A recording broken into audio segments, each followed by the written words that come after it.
Hey, everyone. Welcome to our deep dive into the one and only Mike Tyson. You know, one thing that really sticks out to me is his story really is full of contradictions. Oh, it is. You know, it's like incredible athletic success. Yes. But then also just so much turmoil and... So much turmoil, so much personal turmoil. Yeah. Yeah, it really is. It's like this Shakespearean rise and fall. Yeah, to really grasp that, I think we got to start at the beginning. Okay. And your notes, they paint a pretty tough picture of his childhood in Brooklyn, right? That's right. Poverty, crime, you know, really challenging environment. It's like the opposite of what you'd think for someone who becomes a world champion. Yeah, think about it. Brownsville, right? Yeah. This neighborhood that was just really riddled with crime. Right. And you have this young Mike Tyson, you know, multiple arrests before he's even a teenager. Wow. In and out of juvenile detention. It's almost like it fulfills that stereotype of, you know, the troubled kid finding violence as an outlet. Right. But then something happens. Yeah, then something interesting happens. Yeah, it's like a plot twist. It is a plot twist. Yeah, one of the articles talks about this guy, Bobby Stewart. Yes. And he's a counselor at the detention center. Right. But he's also a former boxer. Yeah. And he sees something in Tyson. Yeah. This like raw talent, this power and speed. It's almost like a diamond in the rough situation. Absolutely. He sees that potential. Yeah. And he starts training Tyson for a bit. Oh, wow. Before he introduces him to the person who would just absolutely change his life. Okay, to that. Cus D'Amato. Oh, yeah. Cus D'Amato, the legendary boxing manager and trainer. Right.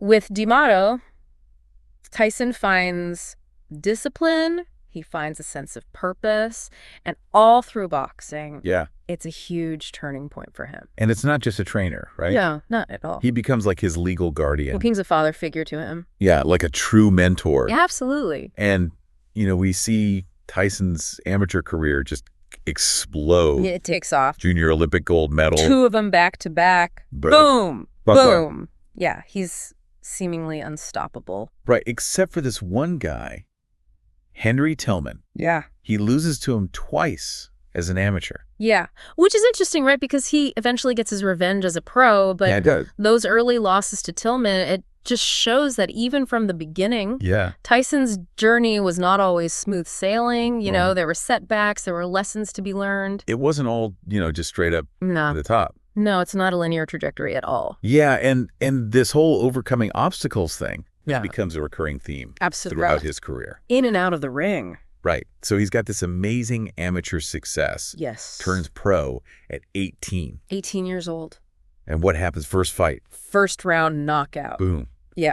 This is like the birth of Iron Mike. This is it. This like unstoppable force. Yeah, he bursts onto the scene. Taking the boxing world by storm.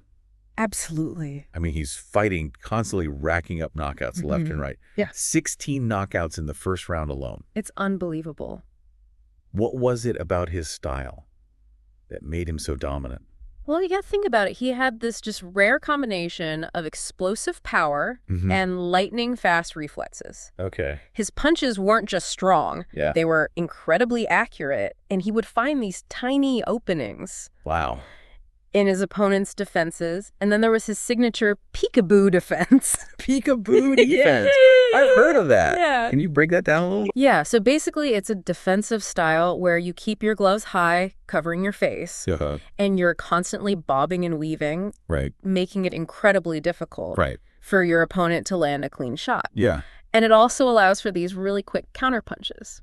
Oh, I see. So for Tyson, with his speed and his power, it was just devastating. Yeah. You know, he'd slip a punch, he'd bob under your guard, and then unleash these ferocious combinations. Wow. It was incredible to watch. So it wasn't just brute strength. Yeah. It was this strategy, this technique. Absolutely. It was calculated. Wow. No wonder people were terrified of him. Oh, yeah. I mean, the intimidation factor was huge. Right. His signature move, you know, that brutal right hook to the body, followed by a right uppercut to the chin. Oh, my gosh. Lights out for whoever was on the receiving end. I mean, it sounds like he was on track Yeah. to fulfill Cus D'Amato's, prediction that he would become the greatest prediction champion of all time. That's right. But, that kind of meteoric rise, It's pretty precarious. It can be.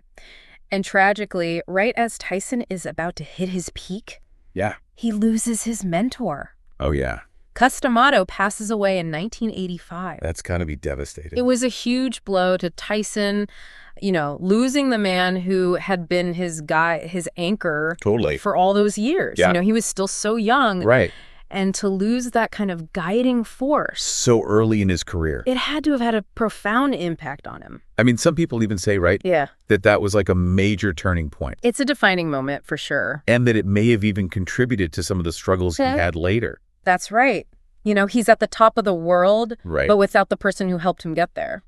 So a year later, he gets that first title shot. Yes. Against Trevor Berbick. That's right. For the WBC Heavyweight Championship. Big fight. Yeah, huge fight. And Tyson, at just 20 years old, becomes the youngest heavyweight champion. Wow. In history. That's amazing. It's incredible.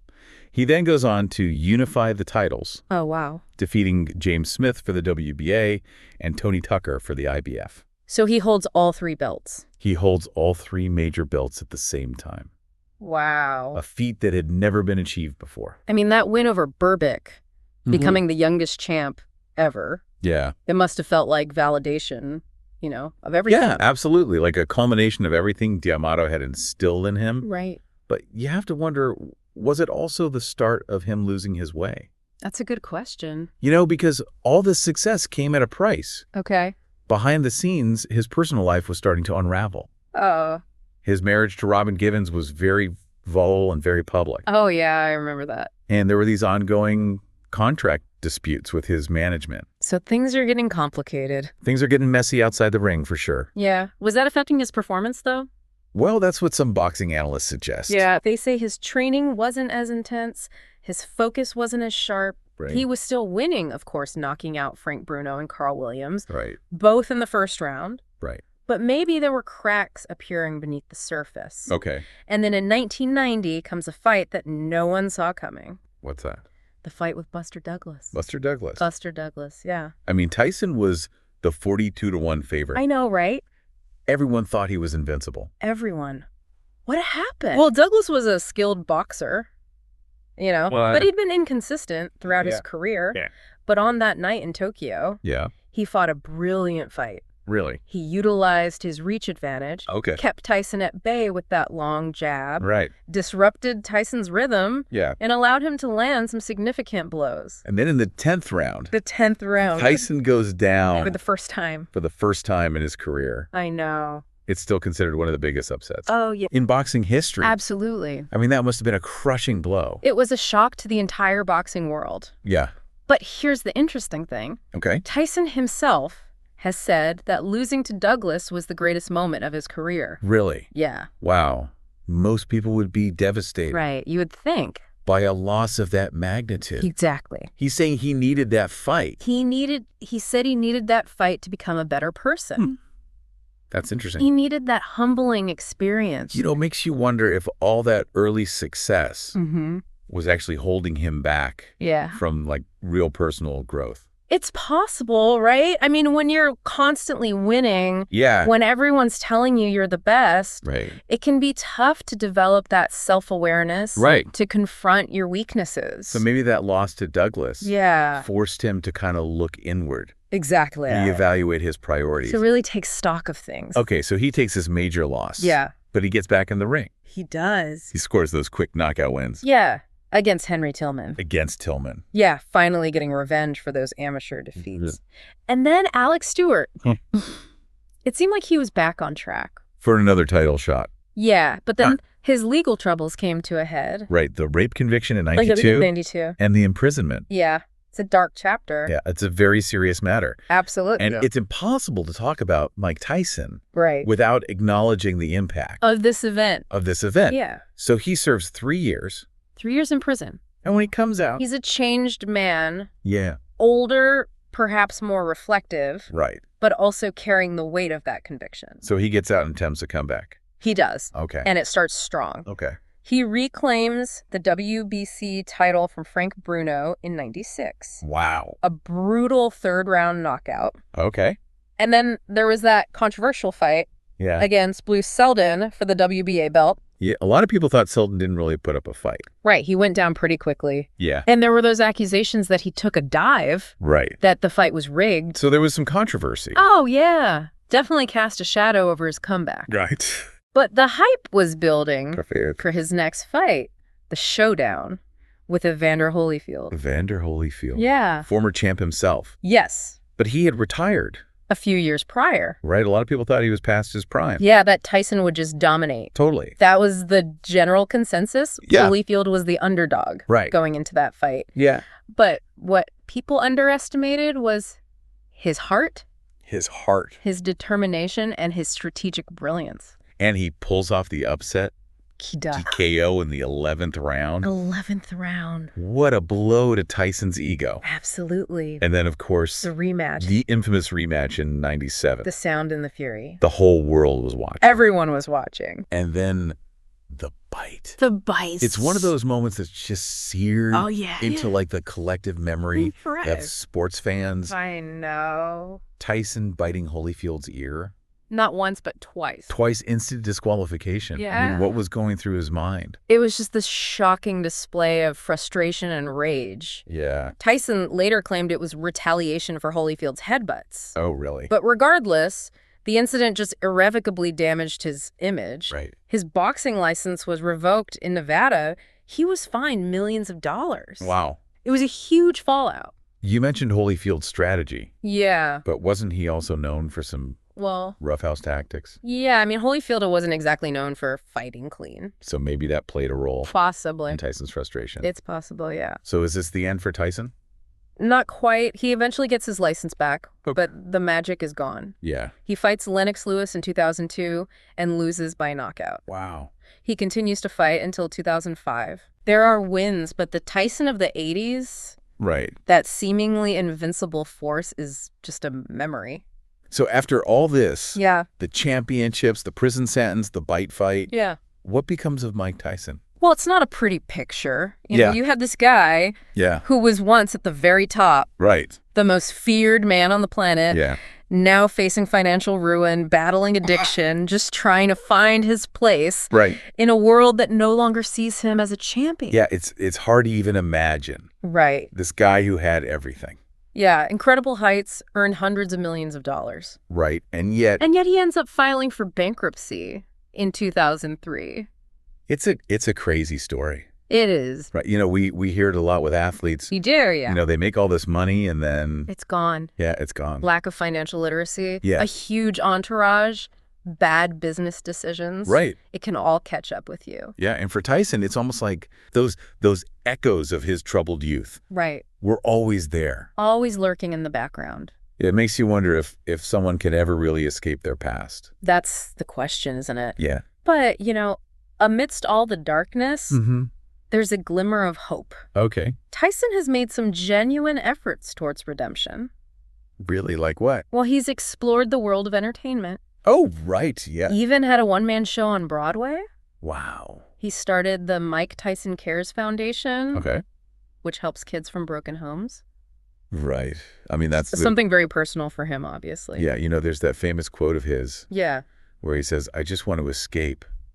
I'm really embarrassed with myself and my life. I want to be a missionary. It's powerful. It is, yeah. You know, it reveals a longing for something more, a yearning for purpose beyond boxing. And he also got involved with that Legends Only League. Yes, giving those retired athletes a platform to compete again. Yeah, so he's still got that entrepreneurial spirit, that desire to stay connected to sports. It's interesting how he's managed to reinvent himself. It is. Yeah, from the youngest heavyweight champ to a performer, an entrepreneur, a philanthropist. Exactly. He's still challenging those perceptions of him. And we can't forget about his return to the ring. Oh, yeah. That exhibition match with Roy Jones Jr. in 2020. People still wanted to see Iron Mike. Even if it was just a glimpse. A glimpse, of his former self. Right. And then that fight with Jake Paul last month. Oh, yeah. I mean, that ended up being the biggest boxing gate. I know, it's incredible. In U.S. history, outside of Las Vegas. It just shows the enduring fascination with Mike Tyson. It does. The man, the myth, the legend. Yeah, so after this deep dive into his life, you know, after going through everything you sent over, what do you think, did he achieve redemption? That's the million-dollar question, isn't it? Yeah. And there's no easy answer. Right. Tyson's story is a reminder that redemption is complex. Yeah. It's a process, not a destination. Right. It's not a single act, but a series of choices. Yeah. An ongoing effort. So whether or not he's truly redeemed, in the eyes of everyone, it seems like he is trying. He's trying to make amends, to find a sense of peace. It's a good reminder that, even the most flawed individuals have the capacity for change. They do. And, his story's not over. No, it's not. He's still writing new chapters. That's right. Mike Tyson's life. It really is this testament to resilience. It is. But it's also this cautionary tale. Yeah. About fame and fortune. And the challenges we all face. Right. And what's fascinating is his story continues to unfold. It does. He keeps us guessing. Yeah. Keeps us talking. Keeps us asking those tough questions. Well said. I think that's a great place to wrap things up. Yeah. What do you think, listener? Yeah. Can someone with such a tumultuous past achieve genuine redemption? And what does that even look like? Right. There's no easy answer, but it's definitely something worth thinking about. It is. Thanks for joining us on this deep dive. Yeah. Thanks for listening.